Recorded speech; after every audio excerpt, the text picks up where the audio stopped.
Olá, eu sou Sidney Gomes e este é o Sem Protocolo, o nosso bate-papo direto, sem complicações, sobre os assuntos que importam aqui no Parlamento Mineiro. E o assunto de hoje parece espinhoso, parece difícil, mas impacta e afeta a vida de todos os mineiros. É o orçamento do Estado, as finanças públicas. E quem vai conversar comigo sobre isso é o presidente da Comissão de Fiscalização Financeira e Orçamentária, a famosa FFO, deputado Zé Guilherme, do PP, ou Lito. O Lito, isso mesmo, Sidney. Como é que vem esse sobrenome Lito? Rapidamente, rapaz, na minha família, 13 irmãos, sabe? Eram 13 irmãos. Eu sou o 11º filho, e naquela época,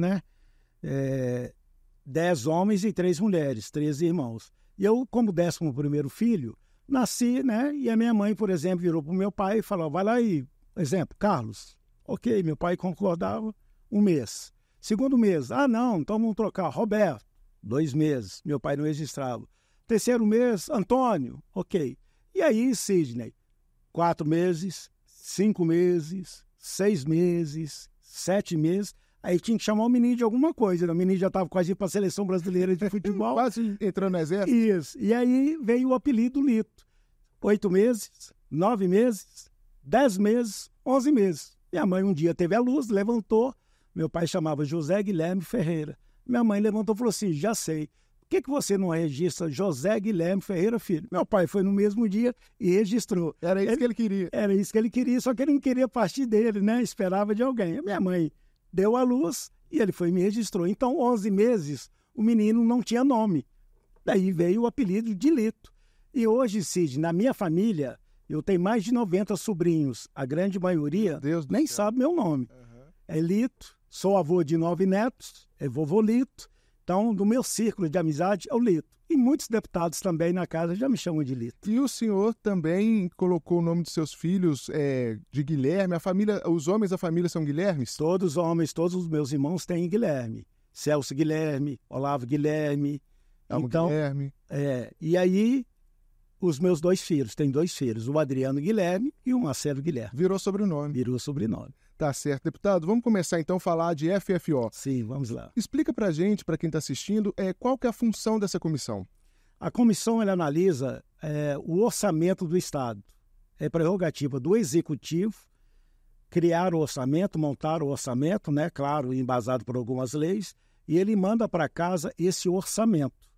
Esse orçamento, ele chama primeiro a Lei de Diretrizes Orçamentárias, que nós temos que votar no meio do ano, até o mês de julho, e pelo próprio nome diz, diretrizes, onde que ela manda dizendo qual é o orçamento previsto para o ano que vem e qual a direção que irá... É uma previsão, deputado? Previsão. É uma previsão. Os deputados podem fazer algumas emendas, corrigindo alguma coisa, dizendo onde que eles querem aportar alguma emenda pessoal dele, e aí no final do ano vem a LOA, que é a Lei Orçamentária Anual, que aí sim o orçamento é votado e fechado para o ano subsequente para a execução do Executivo do Orçamento do Estado de Minas Gerais. E sempre se abre, a partir do momento que essas leis contendo tanto a LDO com as diretrizes orçamentárias, quanto o orçamento propriamente, a Lei Orçamentária Anual, quando se chega aqui no Parlamento, abre-se um período para os deputados apresentarem emendas. O que pode ser feito? O que os parlamentares podem fazer nesse sentido? Por exemplo, eu vou dar um exemplo muito prático. Eu faço a defesa das pessoas com deficiência e doentes raros. E eu quero fazer da minha emenda parlamentar, que já está incluída no orçamento, alguma ação que não é contemplada no orçamento. Então, como é diretriz, eu faço uma emenda criando uma diretriz. Para quê? Para que no final do ano, na lei orçamentária, se abra, tecnicamente que se chama de uma janela, para que eu, no ano que vem, eu possa colocar a minha emenda nessa ação, que ela possa ser criada. Eu não posso aumentar o orçamento que vem do Executivo, mas eu tenho condições de criar diretrizes para que eu possa, inclusive, dotar alguma ação da minha emenda do que eu tenho direito no orçamento que já está incluído lá. Deputado, e em relação às políticas públicas que estão no orçamento, a população pode interferir aqui na Assembleia, A Assembleia de Minas, ela faz uma discussão participativa do chamado Plano Plurianual de Ação Governamental, que são as políticas públicas e o planejamento do governo de médio prazo. Isso também é uma coisa, um evento aqui anual na Assembleia que a Casa preza muito por ele, Importantíssimo, onde que a população pode opinar, pode falar, o chamado PPAG, né? Ele é de 4 anos, ele é previsto a cada início de uma nova legislatura, uma nova ação de governo novo que chega, e ele é revisto anualmente. E a Comissão de Participação Popular, o nome aí já diz, qualquer cidadão mineiro pode e deve fazer essa participação, trazendo ideias daquilo que eu disse, né? A diretriz, criar novas ideias para que possa ser acolhida no orçamento anual do Estado. A população tem o direito e deve participar, sim, desse processo do orçamento anual do Estado de Minas Gerais. E voltando a falar desse orçamento, tem que saber quanto entra, quanto sai de dinheiro, as ações que vão ser feitas. E o presidente da Comissão de Fiscalização Financeira Orçamentária olha esses números com lupa, né, deputado? Sim. Tem que estar atento ali a tudo, a colher as sugestões dos seus pares aqui, tanto da comissão quanto do conjunto dos deputados. E como é que é esse período? Nós estamos nesse período agora de LDO, o final do ano tem o orçamento, como o senhor disse, é um período que as pessoas estão preparando para descansar, e aqui é onde o trabalho até aumenta, né, na comissão, na FFO. Muito. E aí a gente tem a parceria, que é fantástica, da assessoria da Assembleia de Minas Gerais. São técnicos preparados, né, especialistas no assunto, e que aí a gente se reúne, o presidente da comissão se reúne com esses técnicos, nós debatemos cada assunto, já fizemos reuniões, vamos fazer mais reuniões ainda. Temos que esperar o tempo de fechar as emendas dos deputados para que a gente possa fechar esse pacote, mas é com lupa mesmo, é analisado cada assunto, aonde que o dinheiro público está sendo dotado, aonde que ele está sendo colocado, se ele pode ficar ali, de que maneira que ele vai ser executado. Então, é um momento de um trabalho muito intenso da comissão, tanto dos deputados participantes, como toda a assessoria técnica da casa. Nós temos que estar muito atentos ao que acontece e um olhar muito criterioso de como que esse dinheiro público ele vai ser investido no ano que vem. Os deputados e a Assembleia só podem entrar em recesso depois de analisar essas peças orçamentárias, não é isso? Sim. O ano legislativo, que é o final, que é a lei orçamentária anual, a Assembleia só pode fechar o ano legislativo depois de aprovado o orçamento para o ano seguinte, né? Porque ele é a diretriz. É a veia mestre que o Estado irá fazer no ano seguinte. Então, a Assembleia é obrigada, pela legislação, a aprovar essa lei orçamentária anual. Deputado, nos últimos anos o governo de Minas tem trabalhado com déficit orçamentário. Déficit é muito difícil falar, né? Sim. Déficit orçamentário. E o déficit tem diminuído, esse rombo nas contas públicas tem diminuído. O senhor, como parlamentar, por que o senhor acha que é tão difícil colocar as contas em dia num estado como Minas Gerais, desse tamanho? É complicado, né? O governo herdou uma dívida muito grande. É muito complexo, nós temos uma dívida ainda muito grande com o governo federal, mais de 160 bilhões, né? O nosso presidente da casa, o deputado Tadeu Martins, tem se imbuído muito de ajudar na resolução desse problema. Então, o Legislativo tem caminhado junto com o Executivo, porque, na realidade, nós estamos falando das vidas que impactam na vida dos mineiros. E é preciso resolver esse problema. E, realmente, o déficit foi muito grande. No ano passado, ele veio um déficit alto, mas para esse ano a previsão é de diminuição de 53% desse déficit. Então o Estado vem trabalhando de uma forma muito forte para que esse déficit diminua. E falando muito claramente, é a nossa conta da casa mesmo, né? Eu ganho um salário X, eu tenho que viver dentro daquele salário X. Se eu começo a extrapolar, e aí, meu amigo, eu entro no cheque especial que os juros são abusivos. Ou então no crédito rotativo ali do cartão, né? Eu não vou conseguir pagar, né? É a mesma coisa. Juros sobre juros. Juros sobre juros e virou uma bola de neve. Então, na prática, para o nosso querido ouvinte e entender, é isso. É o nosso orçamento, é a nossa casa. É o que a gente ganha com o que a gente pode gastar. Nesse momento assim de grande endividamento, é difícil até conseguir algum empréstimo em bancos estrangeiros para fazer investimentos, né, deputado? Precisa-se dar um jeito de arrumar a casa, né? Sim. E um dos motivos da dívida nossa é essa aí, porque o governo federal que garantiu esse empréstimo lá fora, né? Ele foi o garantidor. Então, Minas tem uma dívida com o governo federal. Então, nós temos que quitar essa dívida para que nós tenhamos capacidade de novamente reinvestir, de gerar emprego, né? De gerar segurança, saúde, educação, o que o povo mineiro precisa. Deputado, a gente está falando do orçamento do Estado, mas assim, Outra função da Comissão de Fiscalização Financeira Orçamentária por exemplo, aqui na Assembleia são apresentados pelos deputados milhares de projetos todos os anos. E as pessoas têm que entender que elas às vezes cobram dos deputados, mas os deputados não podem tudo. Por exemplo, não podem criar novas despesas para o Estado. E um dos papéis da comissão é analisar isso. Para que se entenda, é o seguinte: geralmente o projeto entra na casa, a primeira é Constituição e Justiça, ver se ele é constitucional. Isso. Ok, partiu, ele vai para o tema. Então, qualquer tema que ele fale sobre despesa, ele tem que passar pela Comissão de Constituição e Justiça. E pela Constituição, nós não podemos, deputado não pode criar despesa. Se eu for criar uma despesa, eu tenho que indicar de onde vem a receita para o Estado. Então, quando se chega na Comissão de Constituição e Justiça, o que a comissão praticamente analisa? Tem despesa? Está dizendo de onde vem esse dinheiro? De que fonte vem esse dinheiro para cobrir isso aqui que está sendo criado? Porque o deputado não pode criar despesa para o Executivo.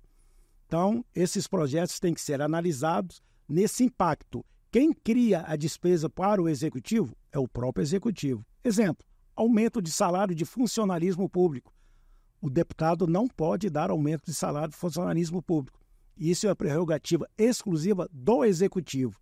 O governador do Estado manda para a Assembleia um projeto de lei propondo esse aumento. A Assembleia aprova ou não aprova. Isso sim a Assembleia pode fazer. Mas a Assembleia não tem o poder de dar aumento para o funcionalismo público. Isso é prerrogativa exclusiva do Executivo. Quando algum deputado, quando tramita algum projeto aqui com reajuste para o funcionalismo e algum deputado quer colocar uma emenda sugerindo um aumento, é mais uma sugestão, uma emenda autorizativa, não pode impor o governo. Não pode. Ela autoriza, que na prática o governador já tem essa autorização, né? Ele foi eleito para isso. Então o deputado não pode fazer com que o governo cumpra. Se nós votarmos aqui uma lei de aumento, o Executivo vai vetar, porque é uma prerrogativa exclusiva do Executivo, do governador do Estado. Quem dá aumento para funcionário público de Minas Gerais é o governador do Estado. E é importante os cidadãos saberem disso, né, deputado eleitor, porque às vezes fica ali cobrando o deputado, mas ele tem que entender a margem ali de manobra do deputado, né? E, por exemplo, na Comissão de Constituição e Justiça, temos que ter responsabilidade do que nós podemos, do que a lei nos permite atuar. Então, esse é o nosso limite, né? O que a Constituição do Brasil e do Estado nos permite atuar. A gente tem que ter essa responsabilidade. Deputado, eu sei que o senhor já rodou esse estado de cima a baixo, de leste a oeste, norte e sul. O senhor é um defensor da causa municipalista, né? Que é onde estão os problemas de verdade da população e é onde as pessoas têm para ir. Ela bate na porta da casa do prefeito, do secretário de saúde, né? Com certeza absoluta, né, Sidney? É uma equação muito fácil de ser resolvida. Você é de Caratinga. Certo. Você mora em Caratinga. Modéstia à parte. Isso, né, da Grande Caratinga. Sua família mora lá. A sua família vai precisar de segurança, de educação, de hospital, de saúde, de tudo. Vai ser lá em Caratinga. Não vai precisar de Belo Horizonte. Você não quer sair de Caratinga para vir para Belo Horizonte. E o sistema tributário brasileiro ele é muito cruel, porque na realidade nem no estado vem, Sidney, ele vai tudo para Brasília. Então se concentra um volume muito grande de impostos que a gente paga, porque nós pagamos imposto em tudo, né? Você vai comprar 1 quilo de arroz, tem imposto, 1 quilo de feijão tem imposto, 1 quilo de café tem imposto, tudo tem imposto, está embutido ali. Por isso que é tão caro a gente comprar. Todo mundo paga imposto muito, todos os dias. E aí essa concentração de imposto vai todo para Brasília. E essa distribuição não é bem feita, ela não chega no município. E na Constituição Cidadã, ela deu muita obrigação para o município, mas teve uma falha muito grande, Sidney. Ela não disse de onde que vinha o recurso para que isso acontecesse. Então, nós temos que realmente fazer uma reforma tributária para contemplar mais o município, para que ele possa fazer todas essas ações que são de responsabilidade dele. A gente vê muito aqui na Assembleia, muitos municípios, até alguns que não têm condição de se gerir, né? Sim. Que foram emancipados, enfim. Essa é uma outra conversa, mas Sim. Os prefeitos vêm aqui às vezes de pires na mão, né, deputado? Não tem dinheiro para nada no município. Com certeza. E aí também é outro ponto, Cílio, que a gente quer falar muito sobre a emenda do deputado. Também é uma coisa que é muito discutida aí fora. Vou dar um exemplo para você. Simão Pereira é uma cidade, a última cidade, você indo daqui para o Rio de Janeiro, na 040, uma cidade pequena.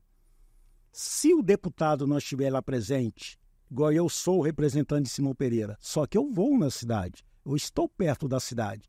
E o governo estadual, 853 municípios, ele não tem a capacidade de enxergar o que está acontecendo no município. Então, o deputado está presente no município, ele enxerga... É o olho da administração pública ali, né? E ouve a população, né, Cid? Porque o que eu, que nasci em Belo Horizonte, sei da necessidade de Caratinga. Se eu não for lá, meu amigo, eu não vou entender, eu não vou saber.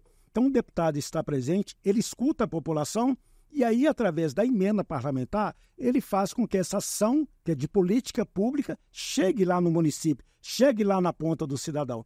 Então, a emenda parlamentar é de muita importância, porque os 77 deputados de Minas Gerais conseguem distribuir por todo o estado de Minas Gerais esses recursos que o governo central ele não tem essa capacidade. 853 municípios, ele não consegue enxergar tudo isso. E o senhor conhece todos? Conheço, já fui pelo menos uma vez nas nossas Minas Gerais. Foi por causa do futebol, do seu trabalho com a federação? Eu fui coordenador muito tempo também do PHS extinto, que era o 31, eu era o coordenador político. Então, eu conheci, o partido, o PHS. Partido, sim. E eu viajei durante 6 anos por Minas Gerais inteiro. Então, eu tive a capacidade de conhecer o estado todo e através do futebol também. Conheço toda Minas Gerais. E o senhor, eu estou vendo aqui, foi votado em 800 municípios, é isso? Quase todos, 700 e poucos municípios. É uma abrangência muito grande. E são vários fatores, né?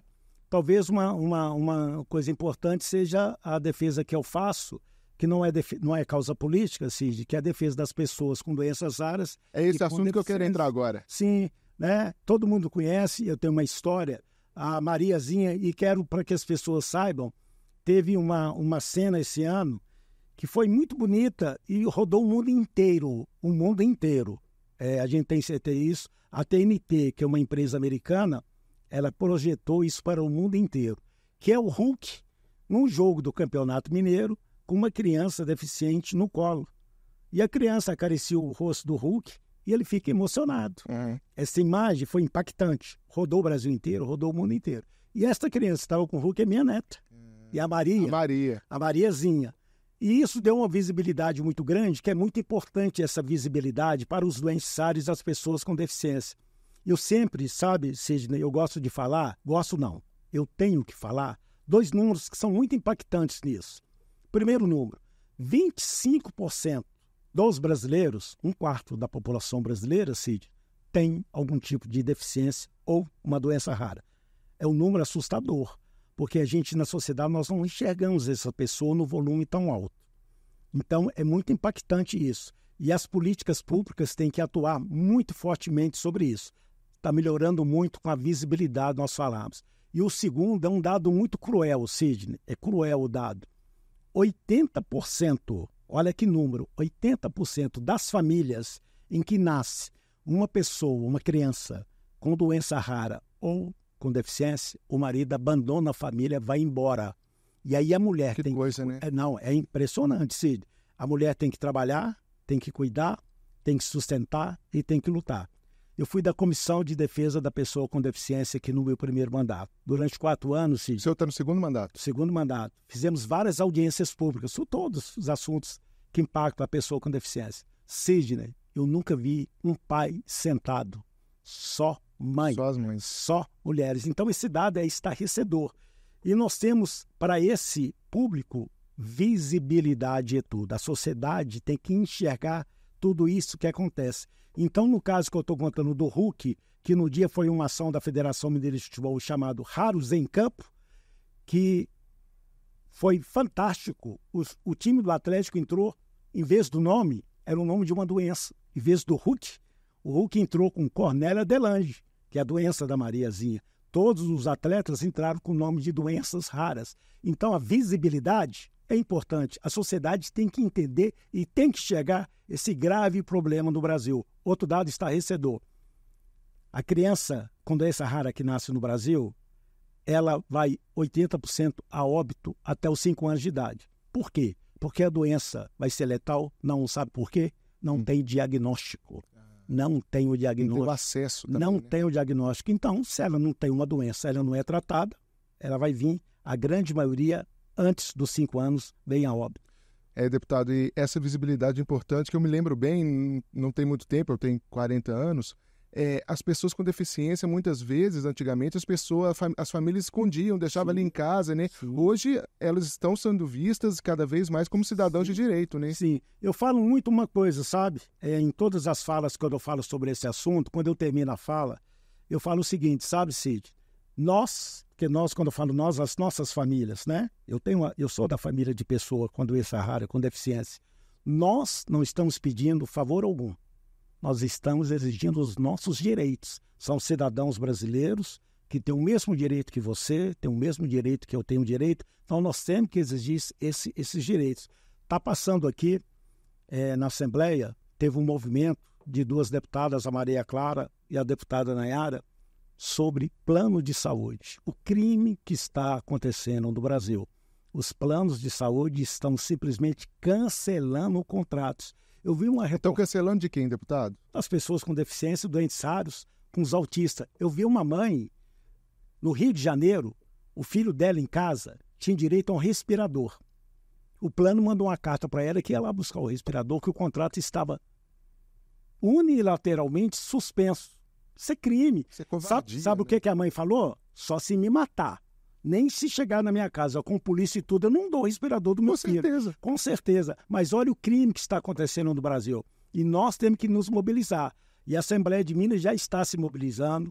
Tem um pedido de CPI, né? Rolando na casa para que a gente mostre. E a sociedade tem que Aqui na Assembleia? Aqui na Assembleia. Foi pedido um pedido de CPI, encabeçado pela deputada Maria Clara e a deputada Nayara.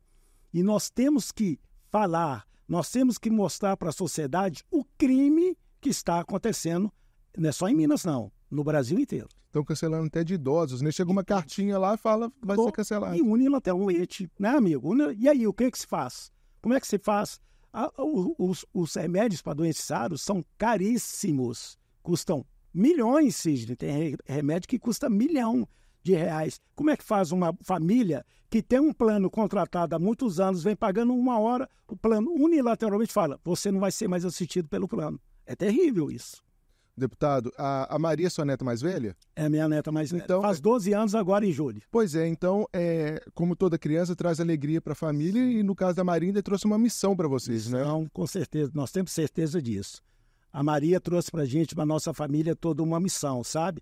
E a gente tem representado muito isso. O nosso embate, a Maria, filha do Marcelo Aro, que hoje é secretário da Casa Civil do governador Romeu Zema. Ex-deputado federal. Ex-deputado federal. Trabalhou muito e tem uma luta muito grande sobre essa defesa dessa pessoa.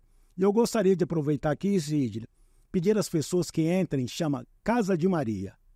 A gente vai colocar no crédito também. Sim. Casa de Maria é uma instituição que o Marcelo e a Tininha, que é a esposa do Marcelo, a mãe da Maria, criaram para doenças raras. O que é a Casa de Maria? A Casa de Maria é um sonho nosso. De um dia, Minas Gerais, Belo Horizonte, tem um hospital de ponta para pesquisa, para diagnóstico, para atender as pessoas com doenças raras. Mas a Casa de Maria hoje faz um encontro dos doentes raros, porque, como eu disse lá atrás, a grande dificuldade é diagnóstico. Infelizmente, os médicos brasileiros não estão preparados para tratar de doenças raras. E a Casa de Maria, ela consegue unir as famílias com doenças raros e que lá na troca de informações melhora demais a qualidade de vida. Lá tem fisioterapeuta, fonoaudiólogo. Onde que fica a Casa de Maria? Fica no Belvedere. A Casa de Maria fica no Belvedere. E convida, entra nas redes sociais, conheça a Casa de Maria, veja lá o trabalho que a Casa de Maria faz. A Casa de Maria não é para Belo Horizonte, não, é para o Brasil inteiro. A Casa de Maria consegue atender o Brasil inteiro de crianças que vêm do interior. Olha que legal. E lá tem um carinho especial, sabe? Com as mães que vão. Só tem mãe, viu? Tem pai não, só tem mãe. Então, é um trabalho fantástico. E por que eu estou dizendo isso? Porque nós temos que mostrar para a sociedade o que isso existe, de que forma que existe, e cada um de nós tem que fazer a sua parte. Então, como você bem disse, a minha família hoje é missão nossa de vida. É missão nossa de vida. A Maria entrou na nossa família e tenho certeza absoluta para que nós fôssemos um vetor para fazer esse trabalho, mostrando não só para Belo Horizonte, não só para Minas Gerais, não só para o Brasil e para o mundo inteiro, como foi essa imagem que o Hulk com a Maria conseguiu atingir o mundo inteiro, para que nós possamos mostrar a realidade desse segmento de brasileiros que nós temos aqui. Deputado, O senhor falou dessa questão das mulheres que comparecem, as mães que estão ali na linha de frente. É um assunto que não era falado e está começando a ser falado agora, que é o trabalho do cuidado, que fica a cargo das mulheres mesmo. E essas mulheres precisam de apoio, precisam ser remuneradas para isso, políticas públicas para elas. O senhor acha que isso é possível? Nós estamos caminhando nesse sentido? Temos que caminhar e a extrema necessidade. A realidade é muito dura, sabe? Se você for na periferia, se você não for nos aglomerados, é de estarrecer as condições que essas mães têm. Sidney é mãe de 3, 4 pessoas com deficiência e doentes raros. É subhumana a qualidade de vida dela. Como que uma mãe, Sidney, vamos analisar, que tem 3, 4 filhos com deficiência ou doentes raros, sai para trabalhar, amigo? Exatamente. Não tem como. Vai deixar com quem? Para uma família com condições já é difícil, né? Isso aí. Então, a realidade é muito dura e nós temos que trabalhar, nós temos que criar política pública, porque só através da política pública nós podemos transformar isso. Não tem outra forma. Não existe outra forma. Política pública, a sociedade entendendo. E nesse segmento, sabe, Sidney, eu falo também muito isso. Já passou da hora, a política pública ela é necessária, mas já passou da hora também da sociedade civil organizada vir participar também. É a sociedade civil organizada, as grandes empresas, elas têm que vir participar e dar sua cota também. Não é só o serviço público, não. Nós temos, isso é uma responsabilidade de todos nós, como cidadãos brasileiros, temos que fazer parte disso. Porque ninguém sabe, que a qualquer momento pode ter uma pessoa com deficiência na família, essa pessoa precisa estar inserida. Tem que estar inserida e tem um direito, né? Aquilo que a gente fala, tem um direito, é um ser humano, ele tem o direito de estar inserida. E são, por exemplo, hoje tem se falado muito do autismo. O autismo tem ganhado muito, né? A mídia. E é importante que isso aconteça. É importantíssimo que isso aconteça, que tenha-se o respeito. Eu uma vez vi na fila do supermercado uma mãe com um filho autista que a gente consegue a identificar com mais facilidade. E o menino fica nervoso, o ambiente não é dele. E quando o menino começou a ficar exaltado, eu vi uma senhora atrás. Se desse uns coros, uma chinelada, parava com isso. Isso é estarrecedor, sabe? Eu falei, só não sabe. Maldade. É maldade. Mas então a sociedade tem que enxergar isso, o que existe, para tratar de forma diferente e com respeito necessário para essas pessoas. E a Assembleia tem se mexido, né? Ela está dando contribuição, vários projetos aprovados aqui em relação à defesa dos direitos da pessoa com deficiência. O senhor já disse, já foi presidente da comissão, viu isso acontecer? Demais. Todos os deputados são empenhados, né? A sensibilidade é muito grande aqui dentro da Assembleia, vários e vários projetos. E aí eu volto no ponto, sabe, Sidney? Leis existem, só que elas não são cumpridas. Nós precisamos de fazer que essas leis sejam efetivamente cumpridas. Existem várias leis. Se você pegar na Comissão de Fiscalização Financeira, a quantidade de projeto que passa falando sobre pessoas com deficiências para um atendimento é enorme. E eu, de bom grado, né, faço questão de colocar isso em pauta e que isso ande para frente. Mas é isso mesmo, é um segmento, sabe, que a gente tem que falar muito. A sociedade mineira, a sociedade brasileira tem que ter essa visão. O problema é muito sério. É de forma que agride várias e várias pessoas. E nós temos que ter a capacidade de entender, de chamar todo o segmento da sociedade civil, organizada, a política pública para fazer esse enfrentamento. São 1/4 da população brasileira.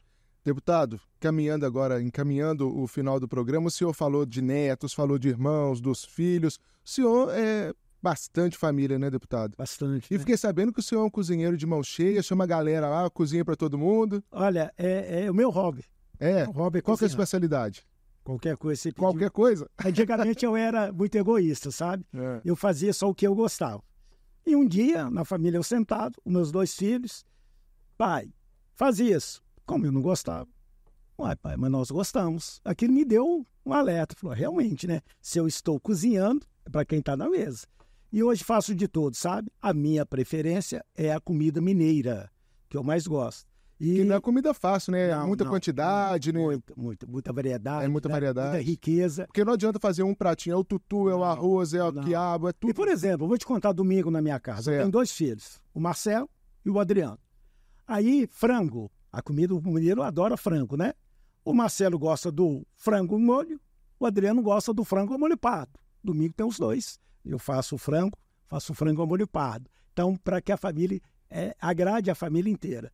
E faço a comida hoje na minha casa, quando chega, eu luto muito para que no domingo todo mundo na minha casa. E consegue reunir? Na maioria das vezes, sim. Mas as famílias mineiras são grandes, né, deputado? O senhor tem 2 filhos, mas tem muitos netos. Isso, né? Mas eu tenho que brigar muito. Mas na 95% eu consigo o almoço na minha casa. E é um momento, né, Cid? Eu, minha esposa, meus 2 filhos, minhas 2 noras e os 9 netos em casa, né? Na casa de vou fazendo tudo. É a melhor coisa. E aquele momento, Sidney, que a gente recupera, né, para segunda-feira. A gente fala, a gente conta das histórias lá de trás, do meu pai, da minha mãe, do meu avô, da minha avó, reúne os netos, conta a casa. O Marcelo, meu filho, gosta muito de fazer mágica, a menina fica encantada, sabe? Tem várias atividades junto com ele. A minha professora a minha esposa é professora. Professora Marli. Vereadora em BH. Vários brinquedos pedagógicos, então muito. E lá a gente esquece do celular e da televisão.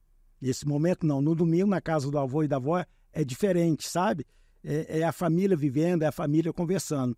E gosto muito de cozinhar, é o meu prazer. Meu prazer é cozinhar para a família.